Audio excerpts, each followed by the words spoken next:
Bonjour Brazzaville, bonjour Kinshasa. Partout dans le monde, je vous salue. C'est bien moi, votre humble servante, Sheila Yoka. Autrement dit, Balobi,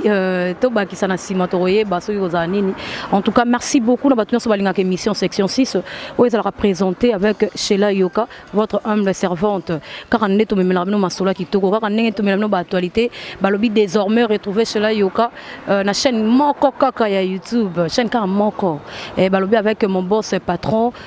Shuna Mingi, ministre et aspect, il faut sentir swag. Et puis pour tout, on est au bien en portugais. En tout cas, jeu de cœur avec tout le monde. Va porter un plus parce que chez là, Yoka qui est vraiment malade. Normalement, premièrement, j'ai remercié mon bon Dieu parce qu'il a permettre que tous allons bino lissus, vraiment analyse. Donc en tout cas, merci. Et puis à mon boss, Balobi Shuna Mingi, ministre et aspect, on a biso complexe à Asher. Ce qui n'a pas été à Asher, on a Congo et Shuna Mingi en tout cas. Ministre et aspect, il faut sentir soin taïgo, le bavoué igo de la forêt. En tout cas, les lots, les solos, ils ont mécanisme, nous causons la conclusion, oh, ils ont la vérité. Parce que, bah, na poto, bah, on met tout, na peut trop partout dans le monde, bah, on s'est posé la question. Que les journalistes ont tout et la ratolo. Que bah, on est bah, mémisango, bah, on est bah, panzisango. Mais bah, comme en tout cas, bah, bomisango. Pour n'en avoir bah, mémisango, bah, comment bah, bomisango. Donc, tout ça vraiment, les lots, les boss, na émission, na zana ken piana, oh, wapi mon lobela, le barane vérité, parce que, bah, na poto, que vérité là n'est pas ken piana. To y aura ba vérité pour yo le zo boma batu internet to ba journaliste ya net. En tout cas moi milinga koti to yo kananu ba conclusion ba lobi ken piana atika ne micro chez là yoka simbi ken piana remonte na maison Schengen. Ken piana remonte na ambassade. Ameka ko éclaircir sur na TV le ka loba pourquoi pour atika musalo yo. Abosa na ne micro akoma na maison Schengen. Ken piana bonjour. Ouais, bonjour ba ndegotu ba zolanda biso. Nabi ke monde entier Zolanda, moni o yambi vrai responsable na minute vraiment o yambi mutu moko boye donc ba ser nanga Pauline Lumumba o azali pe mwana ya héros national ya munene papa Emery Lumumba ba Zolanda biso. Je pense que zupe occasion azungenge peut-être pour bato balanda ona nutesko ba Holanda yo pour ndengo yambinga ozui Nathalie Neymar na Texas Adel Diogo bagou danger Adel Diogo na kati ya France wana pe akoza occasion Holanda yo ba Jimmy Bela ou ba patron Bangel Muswahili Makizembe ba Papi Kelly ba Rife Kisombe Gauthier Mascotte ingénieur de banque bato baza vraiment liste za moulayi ba Richard Amelin ba Carlos Kabasu donc liste vraiment za moulayi na pesi mbote na bandeko pena tout o baza occasion à l'émission Oyo, na esi ba Rosimbuta, Selem Fumu na Paris wana, donc bambote na bino nyoso. Avant ken piana liso na biso lelo ezali, ya otiki no tijo à micro, on commence à la maison Schengen. Mais ga koyebisa biso na répondre biso ga na question poto kota siko na lisolo na biso ken piana alongwe journaliste comme na maison Schengen. Na maison Schengen na habité na département ni ken piana bo ki azosala. Pona kende sala nini na maison Schengen ngai congolais na kende ko sala na kati ya maison Schengen c'est tout à fait impossible pour soki tolobi tolo ba vérité mususu ozina tibiso ba congolais toza coloniser belge ba belge ba coloniser biso déjà ko kende kutu Belgique apamba et senga il faut kende sous ambassade luka visa ba pesa biso pena privilège teke nenge toza colonisé par bango to kendaka na nouvelle Belgique ofele et loko wana vraiment nazalaka na ona kanda nango na ndenga ba blague te ke ngai ken piana mboka oyo colonizanga Belgique ponga na kende Belgique komona pe batu oyo ba colonizanga il faut na kende na ambassade na kende swati na ba maison Schengen na luka visa en plus mususu pe ba kopimela yo. Donc eloko wana vraiment nazalaka na ona méchant nango na ndenga ba blague te. Soko tali ba sud-africain bakendaka ba Angleterre, ba États-Unis sans visa. Mais ya biso komaneti libabe moko boye que non pays colonisateur na biso ba congolais basenga biso avant kende kuna il faut la bango ba compte bancaire makambo belé oyo za na mutu na makolote. Donc maison Schengen ngana ko sala kuna à aucun jamais. Donc au grand jamais ngana ko sala na ba maison Schengen. En tout cas, boyoki réponse il y a Ken Piana, aucun jamais il y a ça la maison Schengen, il y a boulot les aratijo to simbi, mais Ken Piana li solo ya ngola ya wata. Ken wata memio avec tout son volontaire, memio pena muté malamu. Mais Ken Piana komi na Luanda, o kimino goga no lobi que non pia keleki, o chepo à côté Soudaf. Et lo wane c'est pas ça comment na muto a memio. Monte ko bebi seliba ninga msunzela Ken Piana. Kokima c'est trop dit. Tokenda na héritier Angola pour comme nango ka net répétition mututu faya atunaka même question tokenda na héritier Angola le seul mutu oyo abimaki mwa muki abimi akemboka mususu ezalanga mais na ba frère héritier ne mutu asombelinga billet donc ba dépense tout na maboko ya héritier eza na leader moko te congolais oyo boko voyager na ye oyebiso lobi no ngai fo na kende lisusu mboka boye oyo abimisala ne apoche apesa mais héritier quand même aza jeune moko gentil soki azoseka mpe komona bamino ebele tonda na monoko te donc aza jeune moko vraiment très bien nango so azoseka bamino etonda okende pia na yo mpe polémique nde eza na balider mosusu totuna mpe yo sekaseka bondeni o te ndenge nzambe asalanga nzambe asala wana bamino ebele bo donc eza na balider ya bongo ken pia na mosusu ezaka badefo des fois moto ezaka ngir te bongo atangi kombo ya motu ngai alobi kaka eza nalobi eza na balider ebele en tout cas nga tozala clair na bato nyonso baolanda biso balobi leader moko ya gentil oyo nga na oyeba ken pia na olinga tanga totanga na facilité keza Fabregas azalaka ne gentil asekaka ne dans tout le temps donc wana nde tozolobela par rapport à Fabregas to ndeni nga na tangeli okombo les news de la semaine nga na tangeli okombo ya leader yango gentil non wana selon yo wana selon yo temeza mpe bongo nga mpe na gentil nga mpe na gentil trop donc to sauter à la page nga na so héritier aza gentil héritier soki azoseka mpe jamais bomona ke monoko ebeba na kati donc c'est comme ça te nga nazo expliquer oyo ozotangela bakombo ya bato te nga natangi parce que faut tokende mpe na directive yo eza moto mosusu mpo oloba azalaka gentil mais monoko ne eza bien oyo ozoloba wana est-ce que aza na défaut voilà c'est ça le problème vous comprenez donc nga alobi na ngai mpo na héritier na inventé héritier Watanabe c'est tout esuki nango wana mais ken pia na esalaka bino ndenge nini boza balobeli ya tout tendance confondue mais bopesi parti moko do comme on est ba journaliste privé ya héritier Watanabe ça vous fait comment bo vendre bino mo bo mikumisa héritier donc yo go lobela musicien musuta par héritier Watanabe tant que journaliste asa mutu ya mutute mais le lor yo moko vandi pena conscience na yo ça geno nga na journaliste ya Gogan c'est que héritier ne faut botika boulot bo ça na parler chez ozomona te question na yo za sens te non, il y a un sens parce que les lots qui ont dit que boy a leader, on se suppose na yo hérité Gogan à l'équipe. Mais c'est sûr que quand il s'habille sur la bateau que beaucoup de journalistes ça va parti pris. Il faut être franc Ken Piana. Au moni le lot hein, et ça na ba leader belé pe à musique oyo. To déplorer na comportement na bango ba bebi ça pe bino ba fi internet. Bazo bini sabana basi na ba pantalon jean moko katana na ndenga normal ola taboete. Idéologie ya zigida na mutu. Zigida ya Fabregas c'est ça ngata. Yo pour nini otanga bakomba ba. Oh mais bato nyonso baolanda biso bike Zigida za Fabregas. Siko Zigida ngona beti disque Zigida tanke. Da ba maman bakufa wana na Zigida na marché. Pour l'instant actualité ça ya Zigida ya album en bato donc babenga ngonini ya cursus ya Fabregas. Bon na ki ngo vomate. OK biso to. Non ki ngo te mais na bike eza na pisi moko Fabregas maestro na pese bambote wana zape parmi ba chanteur makasi ya mboka. Moi place moko ayemba ekaka asepelaka na bango trop alulaka bango trop atalaka bango trop abetaka bango trop donc côté wana vraiment esala nga moi plaisir Fabregas pena donc esala nga moi plaisir en plus générique wana eza pe premier na hit parade africain donc Fabregas félicitations donc asepelaka na bango trop surtout ba simagaya donc leader wana vraiment toyebi na biso o asepelaka na danseuse trop et ça là vraiment plaisir hein Fabregas ko ka générique ya bongo et ça là un plaisir mais somba Zigida ezali marché oyo batekaka madesu bato bamemaka ngo balataka biloko ekatana bateka pe matungulu na matungulu c'est ça le problème na nga na biso ka bongo ozo comprendre ça na sens wana c'est tout. Prophète lui est mort kutaza wana ayebi ke Zigida eza lisolo ya place batekaka biloko ya kolia yo zo zigida opesa identité ya zigida pa mutu pourquoi maintenant parce que ça album il y a groupe cher il y a Fabrigas Maestro je te salue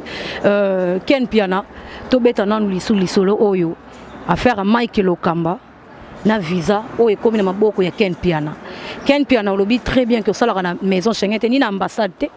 mais tozo comprendre Mike Lokamba zole la visa na na maboko ya Ken Piana bo remettre ye visa na ye parce que bino bozana mbongo mwa mingi par rapport na ye selon les on dit na bino boka $600 na ye c'est trop atanga ki kombo ça douta ki talobi comment dirais-je agence ezali ya Roger Ngandou et puis ya pesa ki mbongo na ye na maboko ya Roger mais passeport visa na ye comme na maboko ya Ken Piana azana besoin ni po pesa visa na ye te bo pesa mbongo na ye kaka o za $600 Ken Piana mutu ozana visa ya Mike Lokamba ko benge to remettre visa na ye mon frère. Vraiment otunanga déjà question ya marambo ya ba maison Schengen na bisa ko ngana sala kuna te en plus ko elanga question ya ba komba batute parce que lelo mutu na mutu ana degré ya raisonnement azo raisonner makambo na ye ngaya msuna ko fanda na ngabo na hotel na bi ba parents nanga msusu ba fanda na kini awa nazape na bandeko nanga na poto po batindela ba parents nanga biloko za ba pareil msusu bilamba msusu pembongo msusu babongisa mwa biloko mike mais ezana batu msusu ka bomona na ba internet ba fier et belé ya ba blague te mais ba parents ba na village omoni mutu soki ba parents ba na village tout ba déranger tindela biso mbongo to somba ba filet kufaki pona pêche mama ya mususu azosenga mbongo pona Kongo ya bilanga siko mutu ya bongo soki bomelie kaka mbongo bate ya muke tellement yebike mbongo wana akotinda ngo na village servi père na mère mo ba filet ba Kongo pona bilanga bon batu msupe bana raison ya déclarer msusu $600 l'équipe ba émission ba nini olobeli na droit Ken Piana na droit za mbongo na ye papa non ko bisanga teke mutu azana droit na otanga komba mutu te c'est Mike Lokamba mutu alobi que non Ken Piana ba remettre visa oza na maboko ya Ken Piana na lobi boya na te ya ko répondre batute yango na lobi ba niveau ya ba vie eza différent yo lobi peut-être bino bokoza la boleke na possibilité yango na lobi boy nga na répondre na nga kaka boy mutu mususu ba parents baza na village parce que ba biso batu ba yebi ke Ken Piana soko yena kitambo vivisenga 47 okuta ba parents ya Ken Piana ba fandi wana mutu mususu soko tuni adosa ba parents ezate po eza na ba Kongo kuna place ba fleuve ezali place ba bazo pêcher ba mbisi donc nazana ta ya kobeta lisolo ya mutu te ngai tunanga masolo ya Ken Piana oya moni na visa na ye nazana passeport na ye akende justice akende funda na l'état est interdit kokangana na identité ya mutu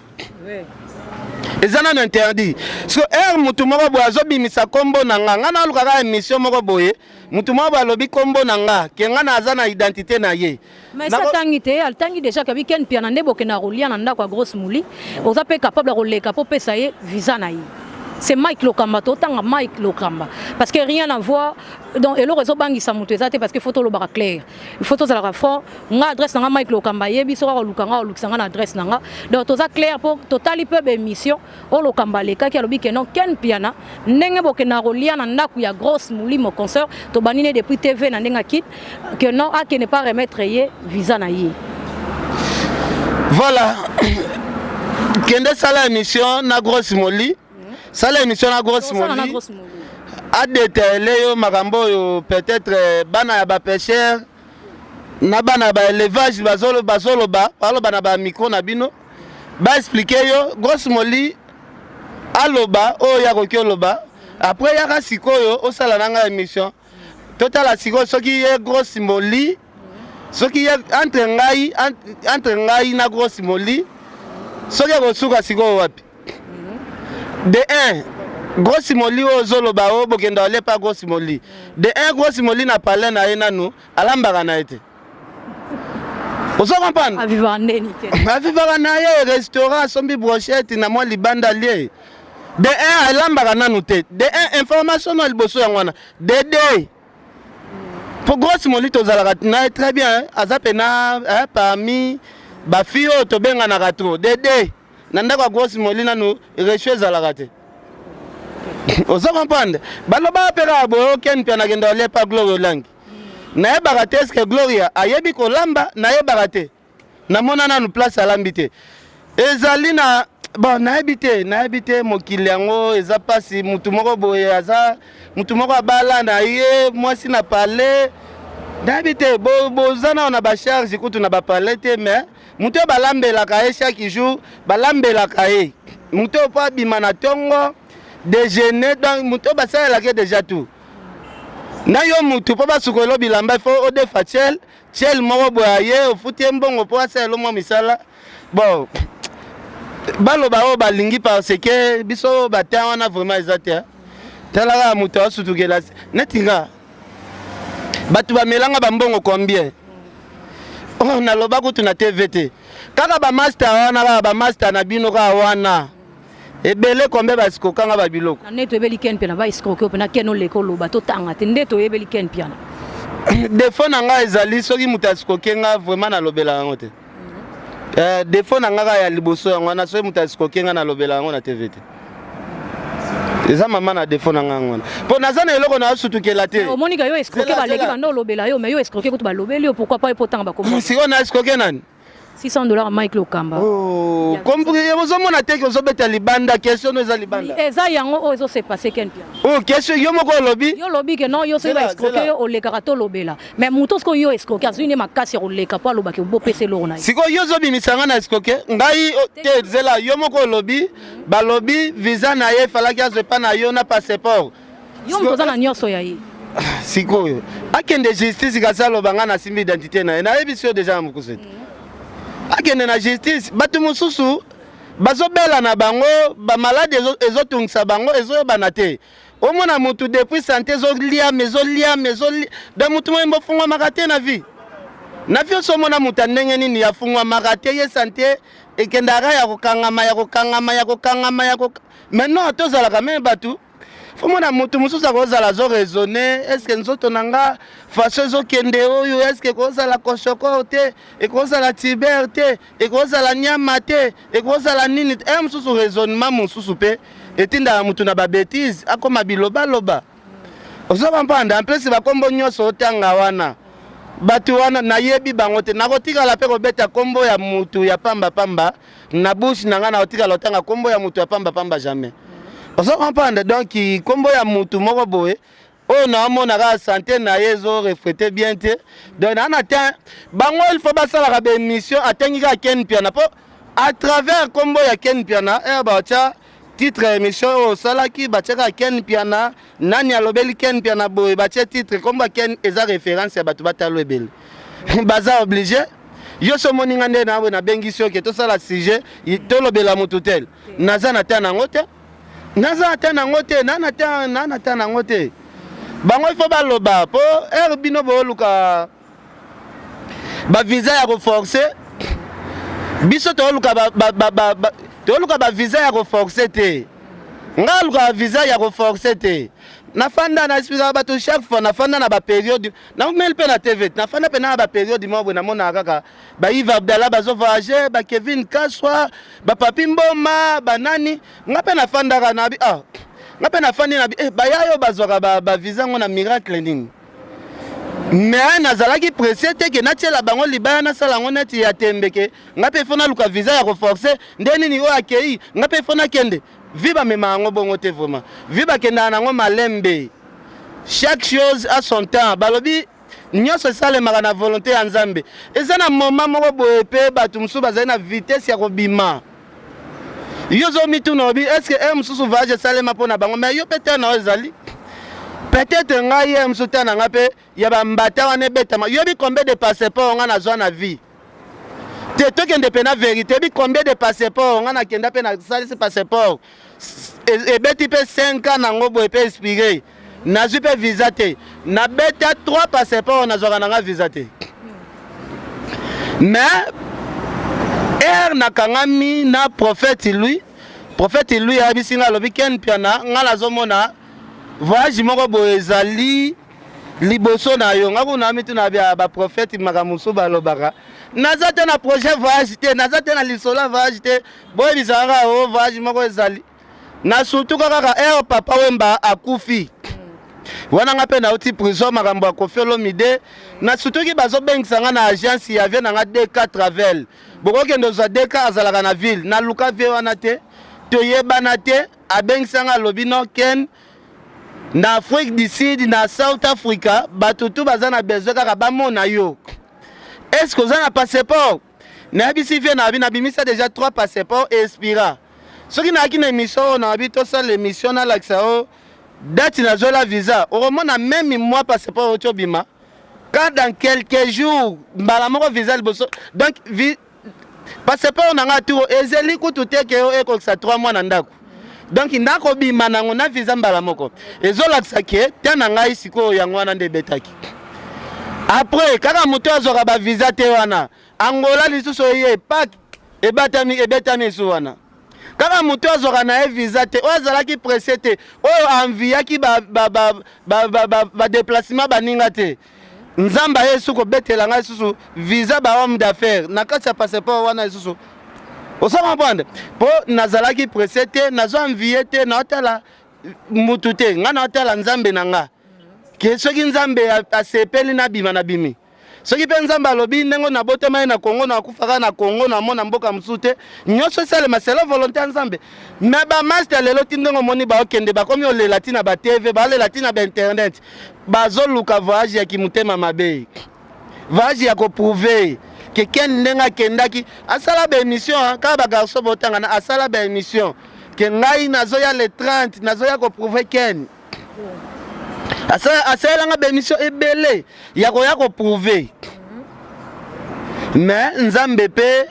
pe azalaka juste nzambe pe contredire po ozoluka visa ya ko forcer ozoluka visa ya ko forcer za emsungonga na hote ya komona ba South Africa biso tokenda ya South Africa du Sud okutana ba Louison Mbata ba champagne overdose ba Trezeguet Muzala okutana ba Jimmy Belau ba prêtre ya danger na kati ya ba Jobu wana ba Jimmy Belau ba patient ilolo kara mbongo ba Blaise Kalati mais okota pe milie moko boye okutani pena na batu o pena ke non ba betaka pena batu munduki pena olali odai okoti pena milie wana o se retrouver yo moko peut-être mais nzambe pe asungi yo peut-être obimi pe po oyaki voyage wana okendaki na maboko ya nzambe ndamemi yo kuna lesel nzambe wana ndazo protéger po zonga eloko ya ko forcer na ba mboka wana o clime leki tro wana okende pe kuna babare na bango ozo comprendre okende pe kuna bokuta na mwasi moko azana sida bimi naye ozongeli biso ana sida yango moni na vie ba forcer na tire tendenge prophète lo abisanga lobi ken o ekomi moment na yo o komi momana yo ozo comprendre donc eza makambu batebela poto jour na rotia bango a contact na prophète lui ba comprendre qui est prophète lui ba bando solo la pena ba yoka pena mosali nzambe azo expliquer bango makambu po vrai prophète eza soki muta alobi a ebiso eloko lelo lobby il fait ça même après 3 mois il fait eloko ane salim ken prophétie modèle on est raté prophétie za la ke loba mais ata 5 ko kisamaka donc ouais normalement mais ken piana toka moi mingi likambo pasi oyo toko la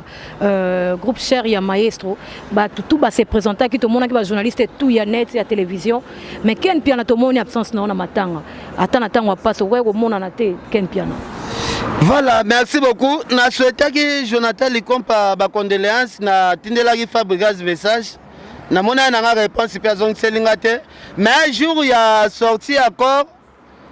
ngapele le même jour tellement moi na pesa nga mawa mingi na talaki age akufaki isala nga mawa trop na tout à mabele tozonga mabele mena ajo yango moni bino tu bokei na moki kozo accord bino boke kuna ngape na zwikar na lobite oliena pesa important c'est pas ya likompa yaza mwana muke na masola musique na keimba la moko na tomba mabele lisi yozo lukobo mabele lisi pe aza parmi bato bakufa te Ken piana nazo beta lisolo mabele lisité na lobby présence na yo alors falo comme na lieu oyo matanga ya Jonathan ezalaki o directement otiki kolongwa na morgue ke mala mort na toma mabele ngai souci na ngezalaki nakoma nanu kuna namona nanu toma mabele lisi natuna bato cimetière ba kunda jona ngana kendaki namona na ngaka place ba kunda ye pona lela nde na lela na hôtel la place ba kunda jeune artiste wa kufi souci na ngezalaki mingi ya mona ko tepo façon alingaki mwana ana komona ko na el ngai sala nga pasi yango ngana rapidité ki namona ta libulu o place ba kochai na mobilité ya place okomaki place on nakomaki déjà avant bino bomona makambo ana nyoso nini maestro akondimaki olandaki na matanga po yo monani te moko mona na cimetière place ba otika mo déjà ngana kendaki ko lukana mona place muta a se retrouver sel omoni na vie herbe lobaka tozaka na ami moko na mokili le seul ami oyo akoaccompagner yo ti jour okokufa po ero tokufaka place bakenda otika biso bato nyonso bakabwanaka na mutu bokabwanaki amitié le seul ami oyo totikalaka na ye ezaka Jésus Christ Jésus Christ nde otikali sikoyo atikali neti seul ami na yo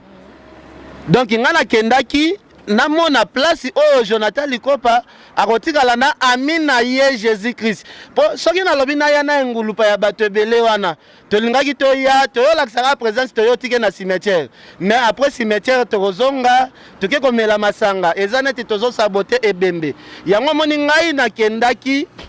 komona place oyo nzoto ekofanda nga namona libulu wana liboso tunanga sikoni namonaki libulu ya Jonathan Likopa liboso nanu ya Fabregas liboso ya bandeko na ye ebele liboso ya ba journaliste nyonso nga de na yebaki place ba okunda Jonathan Likopa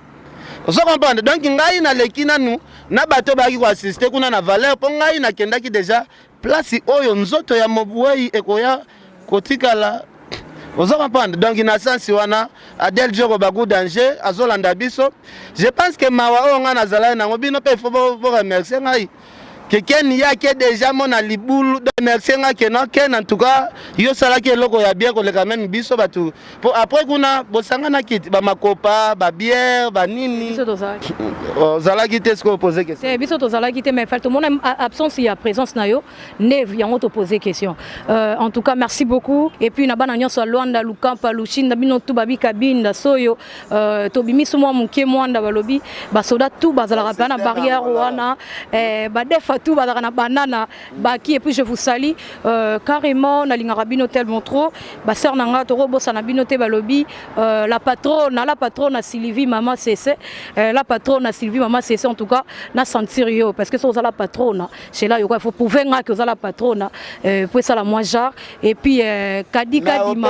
au PC Fabregas peut raison côté mbel bino ba connait fois tipo et là telina bino de peut-être maintenant koko c'est l'angola te ezalinde façon pino pe ozolata yango ba benga bino ba en tout cas maestro je te salue na ebi pourquoi Fabregas orloba bon parce que moi je finis à l'IFASIC depuis 2009 et ceux qui n'ont pas que Barbie Nzimbi ba yebi to ke na plan to tanga ba kombo non to tanga ba kombo parce que biso to saleli boule o to tangeli en classe veut dire to tangeli en to na micro te ba prendre ngate banda bo quel fait na zela partout to journaliste na journaliste mo te ya IFASIC te na ngina